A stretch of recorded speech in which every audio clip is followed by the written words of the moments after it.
যেমনটা দেখতে পাচ্ছ, আজকে যেটা আমরা আলোচনা করছি সেটা হলো আজকে হয়ে যাওয়া যাদবপুর বিশ্ববিদ্যালয়ের গ্র্যাজুয়েশনে ভর্তির জন্য যে পলিটিক্যাল সায়েন্স অনার্সের যে অ্যাডমিশন টেস্ট হয়েছে, সেই অ্যাডমিশন টেস্টের প্রশ্নপত্র। এখানে প্রথমে যেগুলো রয়েছে সেগুলো ডেসক্রিপটিভ প্রশ্নপত্র, যেগুলো যারা এমসিকিউ পরীক্ষা যেমন ইউজিসি নেট, ডাব্লিউবি সেট বা এসএলএসটির জন্য প্রিপারেশন করছে তাদের জন্য অতটা গুরুত্বপূর্ণ নয়। তাও তোমরা একটু দেখে নিতে পারো, আমি এগুলো আর পড়ছি না।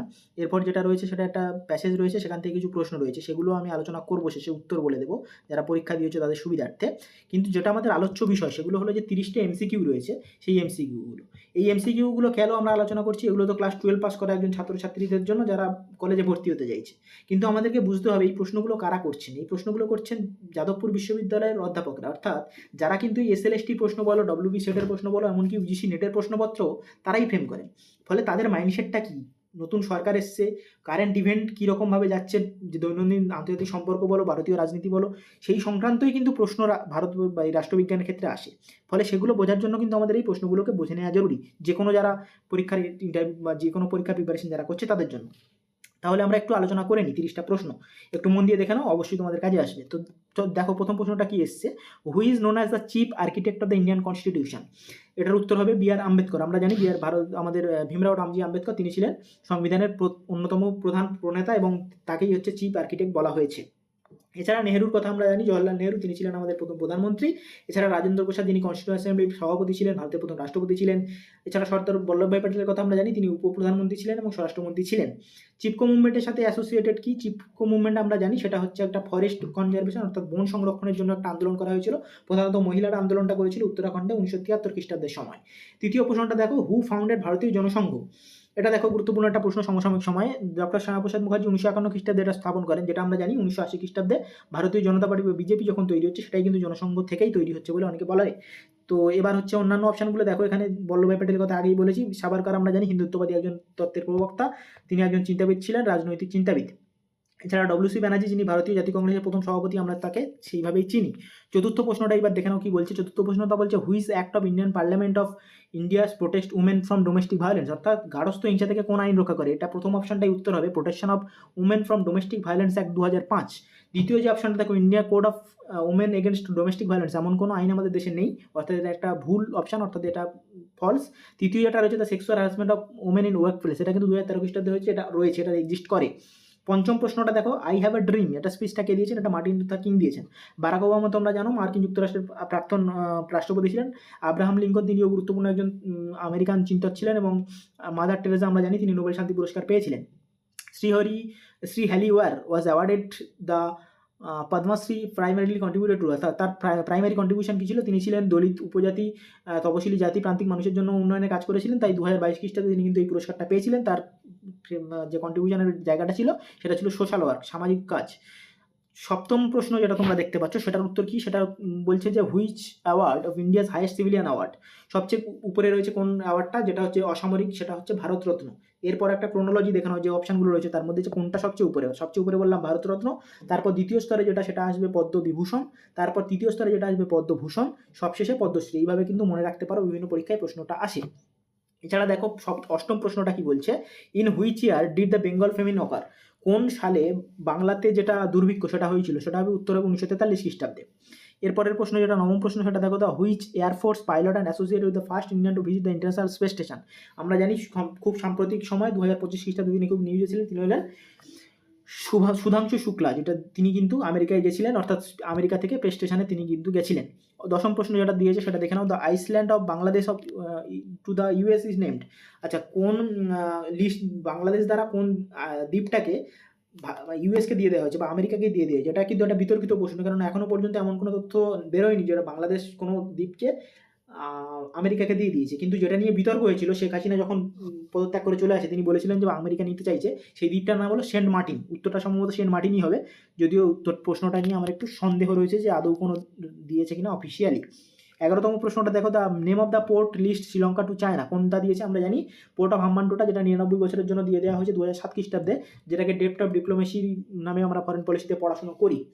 12 নম্বর প্রশ্ন যেটা দেখো, the Galwan valley is located, Galwan valley কোথায় অবস্থিত? যেটা বর্তমানে লাদাখ নামে আমাদের যে ইউনিয়ন টেরিটরি রয়েছে সেখানে অবস্থান করছে। এটা কিন্তু 2020 খ্রিস্টাব্দে চীনের সাথে সংঘর্ষের একটা স্থান, যেটা কিন্তু এলএসি বা লাইন অফ অ্যাকচুয়াল কন্ট্রোলের খুব কাছাকাছি।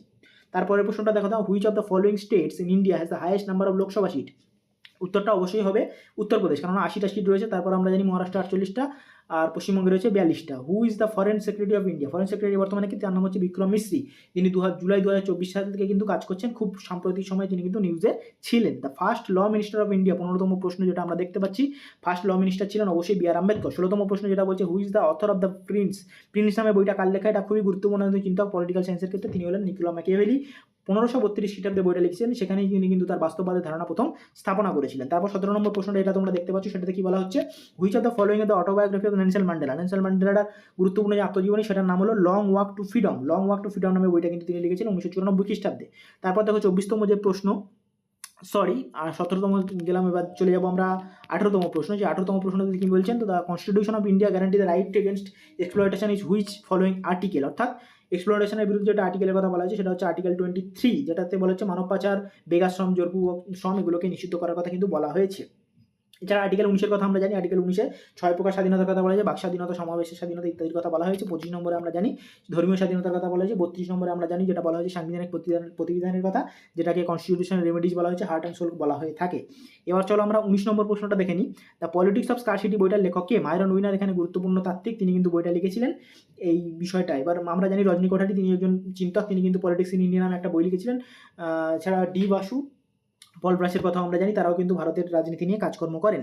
20 নম্বর প্রশ্নটা দেখো, which country is not located along the strait of Hormuz? Strait of হরমুজের সাথে কোন দেশটা নয়? এটা কিন্তু খুব গুরুত্বপূর্ণ। স্টেট অফ হরমুজ নিয়ে এখন সাম্প্রতিক সময়ে খুবই গুরুত্বপূর্ণ আলোচনা চলছে এবং বিশ্ব রাজনীতি সেখানে উত্তাল। সেটার উত্তর হবে কিন্তু কোনটা? অর্থাৎ ওমান, ইরান, আরব আমিরাত কিন্তু এখানে রয়েছে। অর্থাৎ যেটা আমাদের ইয়েমেন কিন্তু এখানে হ্যাঁ, ইয়েমেন কিন্তু এখানে নেই।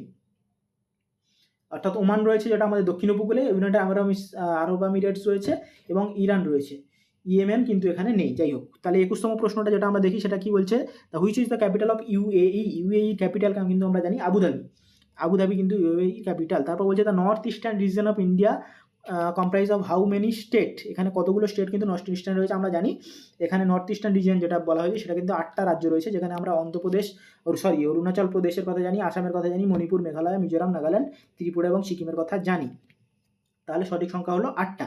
তারপরে আমরা চলে যাবো 23 নম্বর প্রশ্ন। 23 নম্বর প্রশ্ন কি বলছে? 23 নম্বর প্রশ্ন বলছে the federal structure of India was first put forward. এটা 1935-এর যে ভারত শাসন আইন ছিল সেখানে কিন্তু রাখা হয়েছিল ইন্ডিয়ান গভর্নমেন্ট অফ ইন্ডিয়া 1935-এ। তারপর যেটা আসছে সেটাও দেখো, আমরা 24 নম্বর প্রশ্নতে চলে যাই। 24 নম্বর প্রশ্নটা বলছে archaeology survey of India is concern with. অর্থাৎ আর্কিওলজি সার্ভে সেটা কোনটার সাথে যুক্ত? সেটা হচ্ছে আমাদের প্রিজার্ভেশন অফ কালচারাল হেরিটেজ। অর্থাৎ দ্বিতীয় অপশনটা সত্য হবে। এটা হচ্ছে 1861 খ্রিস্টাব্দে তৈরি করা হয়েছিল। 25 নম্বর প্রশ্নটা দেখো, external affairs minister S Jaishankar is authored কোন বইটা লিখেছিলেন? তিনি লিখেছিলেন the India way, why Bharat matters. এই দুটো বই তিনি লিখেছিলেন। অর্থাৎ এই দুটো বই, অর্থাৎ অপশন সিটা হবে সঠিক উত্তর। তারপর দেখো the rupee is the official currency of, অর্থাৎ রুপি কোন দেশের হচ্ছে কারেন্সি? এটা কিন্তু আমাদের দেখতে হবে। এই যে rupee is the officially currency of Indonesia, Mauritius, Sri Lanka না অল অফ দিস কান্ট্রিজ? এখানে কিন্তু আমরা দেখতে পাবো যে 3 দেশেরই এখানে কিন্তু রুপি চালু রয়েছে। অর্থাৎ ইন্দোনেশিয়ান রুপি বলা হয়, মরিশাস রুপি বলা হয়, শ্রীলঙ্কান রুপি কিন্তু বলা হয়। এবার 27 নম্বর প্রশ্নটা আমরা দেখিনি। 27 নম্বর বলেছে which along the following is the subject of the concurrent list? Concurrent list অর্থাৎ যেটা যৌথ তালিকা, আমরা জানি 3 রকমের তালিকা রয়েছে। একটা হচ্ছে স্টেট লিস্ট, একটা হচ্ছে সেন্ট্রাল লিস্ট, একটা হচ্ছে কনকাইন লিস্ট, যেটা দুটো সরকারি কাজ করতে পারে। সেটার মধ্যে কোনটা আসছে? যেটার মধ্যে রয়েছে কনকাইন লিস্টের উদাহরণ সেটা হচ্ছে শিক্ষা, যেটা হচ্ছে বন, যেটা হচ্ছে ফরেস্ট, সেটাই হচ্ছে আমাদের অপশন ডি। এরপর 28 নম্বর প্রশ্ন, সেটা বলা হচ্ছে which of the following first countries of the announce the energy lockdown 2024? 2024-এ এনার্জি লকডাউন কোন দেশ ঘোষণা করেছে? সেটা হচ্ছে শ্রীলঙ্কা, কারণ তাদের যে অর্থনৈতিক সংকট, বিদেশি মুদ্রা সংকট, জ্বালানি সংকটের কারণে। এরপর 29 নম্বর প্রশ্নটা যেটা দেখানো, the which is the capital of the Ukraine? এটা আমরা খুব জানি এখন ইউক্রেন রাশিয়ার ওয়ারের সময়, সেটা হচ্ছে কিভ। 30 নম্বর প্রশ্নটার উত্তর কি? The name of the current secretary general of United Nations is, আমরা জানি আন্তোনিও গুতেরেস, তিনি কিন্তু রয়েছেন 2017 খ্রিস্টাব্দে। এই গেল আমাদের এমসিকিউ প্রশ্নগুলো। এবার এই যে এমসিকিউ প্রশ্নগুলো তোমরা দেখলে, এখান থেকে গুরুত্বপূর্ণ যেগুলো তোমরা বুঝতে পারলে কী ধরনের প্রশ্ন আছে, তো শ্যামাপ্রসাদ মুখার্জির মতো যে প্রশ্নগুলো আসছে সেগুলোকে আমাদের দেখতে হবে। এছাড়া বিভিন্ন যে কারেন্ট ইভেন্ট থেকে প্রশ্ন রয়েছে, যেহেতু এটা আন্তর্জাতিক সম্পর্ক বিভাগ, সেই ধরনের প্রশ্ন আসছে। তো যারা এসএলএসটি বা সেই ধরনের প্রশ্ন, সেই ধরনের পরীক্ষা, এমসিকিউ পরীক্ষা প্রশ্ন প্রিপারেশন করছো, তাদের জন্য এটা খুবই গুরুত্বপূর্ণ। তো এইবার দেখে নাও যে এমসিকিউ যেগুলো ছিল, যেগুলো প্যাসেজ ছিল, তার উত্তরগুলো ছিল। প্রথমে কি ছিল, প্রথমের উত্তরটা যেটা হবে সেটা হচ্ছে যে এটা কিসের সাথে, এটা হচ্ছে ইনইকুয়ালিটি অফ ইন্ডিয়া নিয়ে এটা কাজ করে, এই যে আর্টিকেলটা সেটা দেওয়া হয়েছে। তারপর বলা হয়েছে for the first time in nearly how many years the India ask people to state the caste in census. এটা হচ্ছে উত্তর হবে 100 বছর, প্রথম 100 বছর পর, অর্থাৎ এটা 100 বছর পর হচ্ছে। তারপর তৃতীয় প্রশ্নটা আমরা দেখে নিই। According to the passage which of the describe of the biggest obstacle of the India's embrace of modernity. এখানে এই উত্তরটা যেটা সেটা হবে কিন্তু দ্য কাস্ট সিস্টেম, কাস্ট সিস্টেমটা কিন্তু সবচেয়ে বড় বলা হয়েছে। তারপর চতুর্থ অপশানটা দেখে নিই, সেটা বলছে কি when was the last successful caste census conducted. এটা হয়েছিল কিন্তু আমরা জানি 1931 খ্রিস্টাব্দে, যেটা আগে বললাম 100 বছর পর হচ্ছে।